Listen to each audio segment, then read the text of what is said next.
नमस्कार। आप देख रहे हैं स्पेशल कवरेज न्यूज़। मैं हूं आपके साथ शिव कुमार। मेरे साथ है वरिष्ठ पत्रकार आदरणीय शीतल पी सिंह सर। स्वागत और अभिनंदन। दरअसल बंगाल में बदलाव की बात कहकर भाजपा सत्ता में आई। कहा हिंसा होती है, हिंसा नहीं होगी।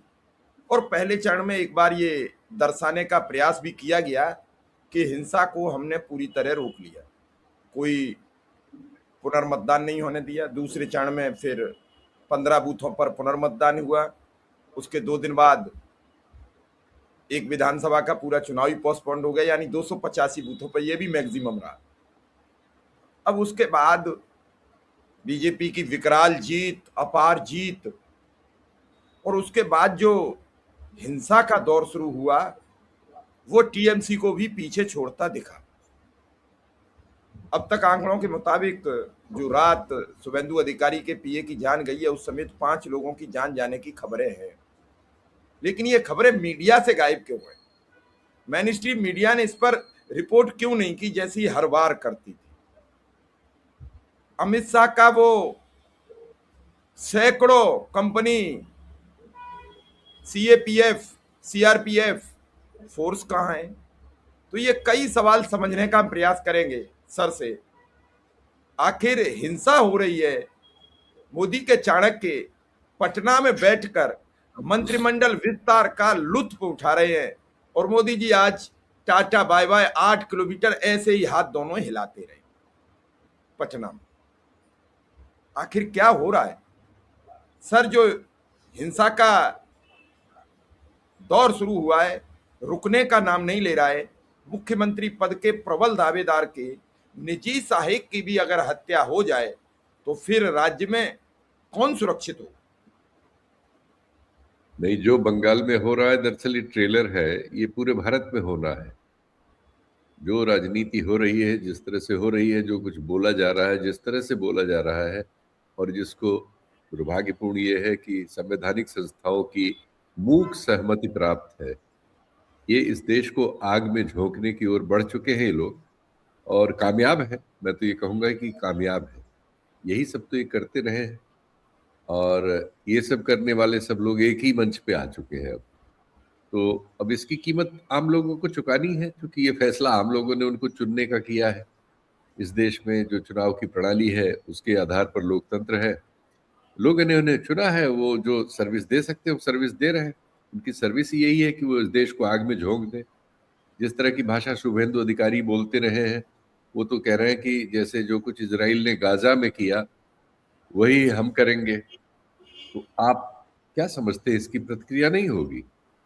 इस तरह की बातों की प्रतिक्रियाएं क्या नहीं होती हैं? ऐसे असंख्य वीडियोस हैं जिसमें उनके बीजेपी के नेतागण इसी भाषा में बोल रहे हैं।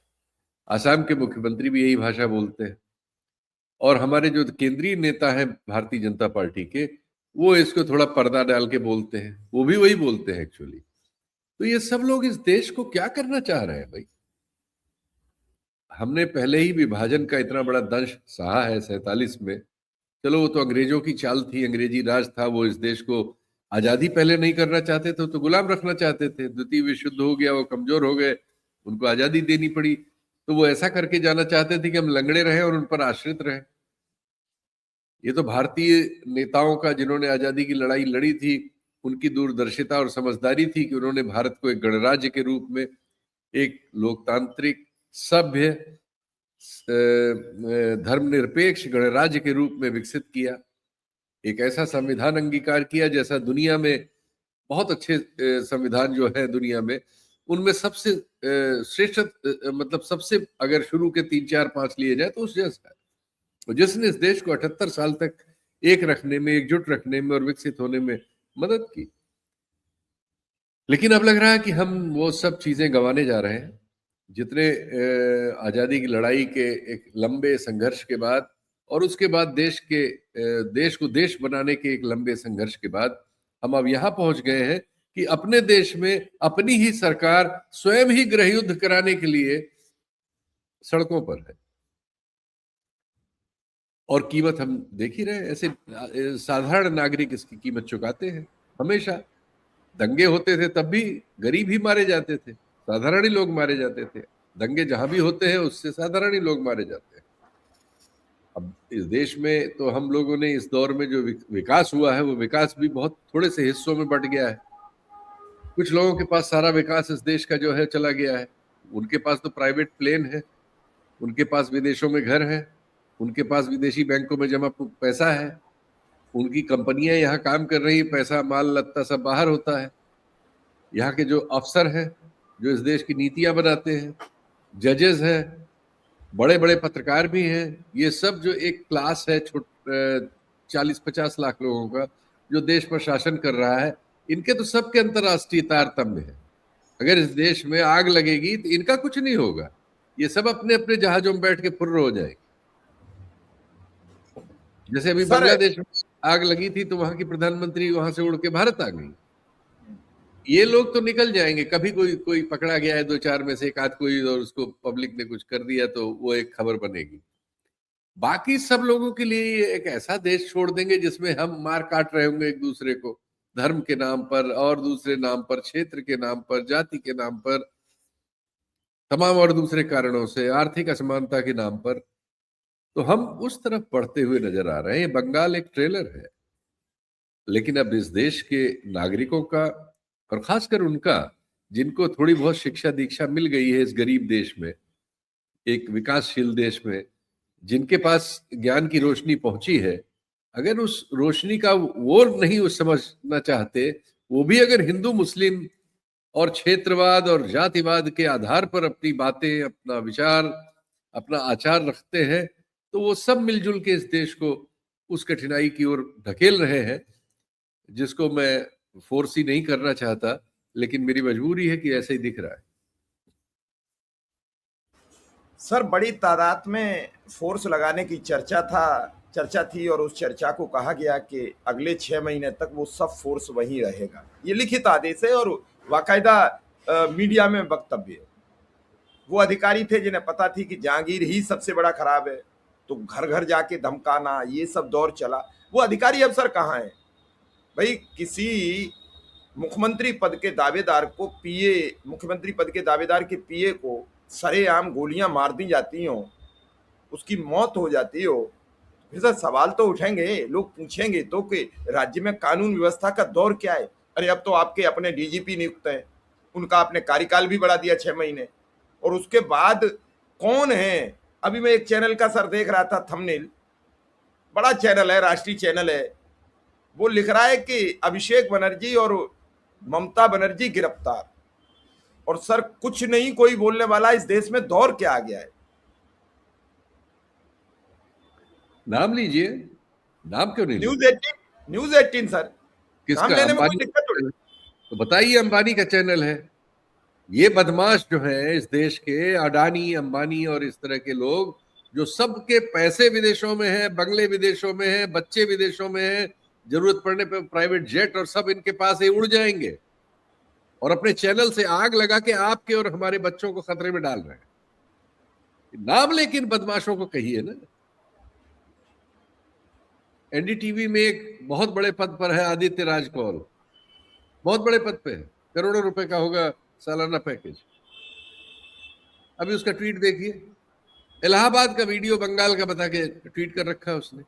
कम से कम 6 फैक्ट चेकर ने उसके नीचे लगा दिया कि क्या तुम इतने बड़े पद पे हो, कथित पढ़े लिखे हो, दुनिया भर जो देश में सबसे अच्छी पढ़ाई वो तुम्हें हासिल हुई है, विदेशों में भी पढ़ के आए हो, पुरस्कृत जर्नलिस्ट हो, और फर्जी वीडियो लगा रहे हो और बताने पे हटा भी नहीं रहे हो। वो अडानी का चैनल है, उसमें है वो। नाम लेके कहना होगा, मैंने पोस्ट डाली उनका नाम लेके, सारी उनकी शिक्षा सारा लिख दिया है, ये है यहाँ पढ़े लिखे हैं, लेकिन ये कर रहे हैं, ये हमारे आपके बच्चों को खतरे में डाल रहे हैं। इस देश में आग लगेगी तो हम आगे जाएंगे। ये तो बिल्कुल गलत है, और टीवी 9 भारतवर्ष चला रहा है कि करा दिया ममता बनर्जी और उन्होंने हत्या करा दी। सर ऐसे कैसे काम चलेगा? मीडिया कब से तय करने लगा किसने हत्या करा दी? पुलिस का काम है, जांच करेगी, दोषी होगा वो जेल जाएगा, और सख्त से सख्त सजा मिलनी चाहिए। हम हिंसा के पक्षधर थोड़े ही है, हम किसी मौत के पक्षधर थोड़े ही है। मौत तो किसी के घर आती है, वो सर अंधकार लाती है। अब देखिए ये सब ये अब हम, मतलब मैं जो शुरू में कह रहा था कि हमें अराजकता की ओर ठेला जा रहा है, ये सब मिलजुल के हमें अराजकता की ओर ठेल रहे हैं। इस देश में आग लगाने की तैयारी है, और ये अपने स्वार्थों में देख नहीं रहे हैं कि इसका कितना खामियाजा भुगतना पड़ेगा। लेकिन इसको वो लोग देखें जिसको इसकी कीमत चुकानी पड़ेगी। अगर वो भी नहीं देखेंगे तो फिर हम क्या कर सकते हैं? सर, सर्वोच्च अदालत ने कहा था कि अगर हार जीत का आंकड़ा कटे हुए वोटों के जो एसआईआर में कटे हैं उनके ऊपर नीचे होगा तो हम विचार करेंगे। क्या आपको लगता है कि विचार होगा? हालांकि ऐसी बहुत बड़ी ताकत तादाद में सीटें हैं। ये चुनाव ऐसे जैसे हुआ है, इसके लिए सर्वोच्च न्यायालय ही जिम्मेदार है। उसने कार्यपालिका का काम अपने हाथ में ले लिया, कहा मैं स्क्रूटनी करूंगा, और फेल हो गया। फिर भी चुनाव भी करा दिए, 27 लाख लोग बाहर खड़े हैं, सब चीज। अब कमाल है, क्या कहा जा सकता है? नतीजा क्या हो रहा है? हमारा संविधान, संवैधानिक व्याख्याएं, सुप्रीम कोर्ट के फैसले चिथड़े चिथड़े हो रहे हैं। बुलडोजर पर भी तो सुप्रीम कोर्ट का फैसला है, और बंगाल में इस समय जुलूस जो निकल रहे हैं उसमें बुलडोजर लेके लोग घूम रहे हैं, और बुलडोजर से एक घर भी तोड़ा उन्होंने इसी दौरान, एक ऑफिस तोड़ा, एक मुसलमान की दुकान तोड़ी। तो ये सब क्या है? अगर इस देश में सुप्रीम कोर्ट है, उसको कोई लाज शर्म है? माफ करिएगा, ये भाषा आपके लिए नहीं है, लेकिन आपने इस परिस्थिति में पहुंचा दिया। आप अपने अपने ऑर्डर्स की रक्षा करिए हुजूर, भाई बाप, हमें मत। आपने जो खुद अपने लिए कह रखा है उसकी तो रक्षा करिए। तमिलनाडु का गवर्नर, सुप्रीम कोर्ट का फैसला है क्लियर, जो पार्टी नंबर में सबसे आगे होगी, जिसकी सबसे ज्यादा सीटें होंगी, उसको बुला के आप न्योता दे देंगे कि हाँ भाई तुम सरकार बना के दिखाओ। फ्लोर ऑफ हाउस पे बहुमत, फ्लोर ऑफ हाउस पे तय होगा। ये सुप्रीम कोर्ट का फैसला है, मान्य फैसला है, लगातार माना जा रहा है। वो वहां का जो गवर्नर है उसने रोक दिया, कहा बहुमत की पूरी चिट्ठियां लेके आइए। उसको मालूम है 5-6 कम है, वो इंतजार कर रहा है कि किसी तरह से बीजेपी इसमें प्रवेश कर जाए। एक एमएलए आया है बीजेपी का पूरे तमिलनाडु में, लेकिन वहां का गवर्नर बीजेपी ने लगा रखा है। वो अभी भी बीजेपी के सपने देख रहा हो, सोच रहा हो कोई जोड़ गांठ कहीं से अमित शाह आ कर दे और बना ले। क्या हो रहा है भाई इस देश में? मतलब सब मान्य सिद्धांतों का, सुप्रीम कोर्ट के फैसलों का, हाई कोर्ट के फैसलों का, सब चीजों की धज्जियां उड़ा रहे हैं। उड़ाओ। सर, इस सरकार में शामिल होने की जो कांग्रेस ने भूमिका निभाई है उसको आप कैसे समझ रहे हैं? देखिए वो कांग्रेस जाने, मुझे तो ये मेरी ये राय थी कि कांग्रेस कुछ भी करती, वो पहले एक अलायंस में थी डीएमके के साथ। कुछ भी करने से पहले उसको अपने अलायंस में बात करनी चाहिए, सहमति लेकर अगर वो करते वो बेहतर तरीका था। इस तरह से करना जैसे उन्होंने किया और जैसी खबरें आ रही हैं, मैं इसको ठीक नहीं समझता। कल डीएमके ताकतवर थी, आप उसके पाले में थे, आप तो अकेले ताकतवर नहीं है। आज एक नया आदमी जीत के आ गया, आप तुरंत वहां से कूद के यहां चले गए। ये सब राजनीति नहीं होती, ये बचपना है।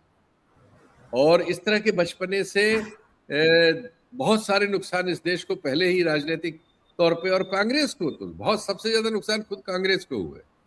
मैं ये नहीं कहता कि उस टीवी के को सपोर्ट नहीं करना चाहिए, टीवी के ने बुलाया, उनके पिता ने बयान भी दिया है। लेकिन आप अगर किसी के साथ अलायंस में 10 साल से है, वहां अच्छा बुरा खट्टा मीठा आपने देखा है, अच्छा अच्छा गप कड़वा कड़वा थू,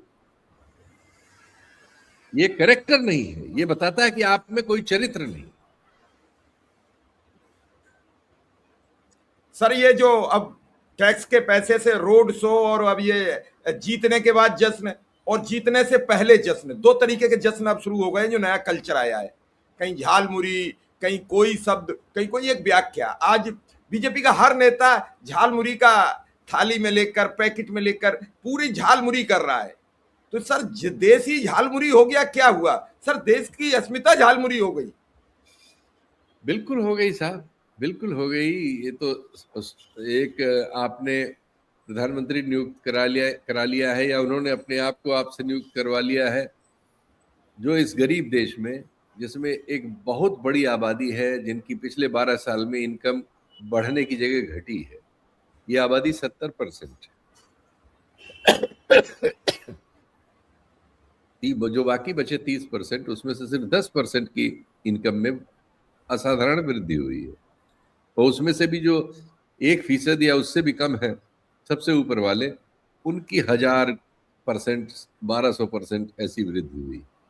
तो एक और आपकी नीतियां जो है, एक बहुत बड़े समाज को, यानी 70% समाज को तो उन्होंने और गरीब किया। 14 में जब मोदी जी आए, उस समय अगर वो 100 रुपए कमा रहा था, तो डॉलर के अगेंस्ट 100 रुपए की वैल्यू जो थी 1.6, 1.7 डॉलर थी। अब उस डॉलर की वैल्यू 1.10 रह गई है, 95 तक, बल्कि और भी कम, 1.5 रह गई है, और भी शायद कम।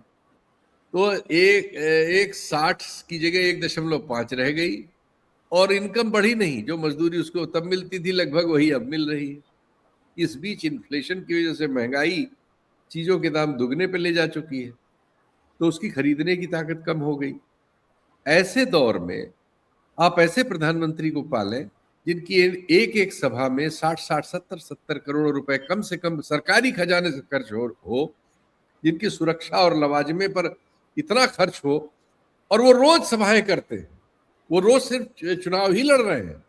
जब से वो 12 साल से आए हैं, कपड़े बदल बदल के, चश्मा बदल बदल के, घड़ी बदल बदल के, जहाज बदल बदल के, कार बदल बदल के सिर्फ चुनाव लड़ रहे हैं। तो ये सब मजाक यही देश बर्दाश्त कर सकता है, कर रहा है। हम क्या कर सकते हैं? वो बर्दाश्त कर रहा है, वो इसको ठीक समझ रहा है, धन्यवाद उसको। सर कोई उपाय, कोई सुझाव? उपाय ढूंढना, उपाय सुझाना राजनीति का काम है, पत्रकार का काम है। जो परिस्थितियां सामने है, उनकी जो उसकी योग्यता है, उसके अनुसार हम जैसे लोगों का जो आप उपयोग करते हैं, उसका विश्लेषण कर। गलत और सही हो सकता है, हमारी अपनी योग्यता अयोग्यता के आधार पर है, लेकिन हमारा काम यहाँ तक सीमित है। मैं कभी अपने काम में अतिक्रमण करने को पसंद नहीं करता, और ठीक भी नहीं समझता। और ऐसा करने से वो गलती होती है जो सुप्रीम कोर्ट से हुई। सुप्रीम कोर्ट का काम एग्जीक्यूटिव का काम नहीं है। वो जो मतदाता गिनने वहां चले गए और परीक्षण करने चले गए, फेल हो गए, क्योंकि उनका काम ही नहीं है।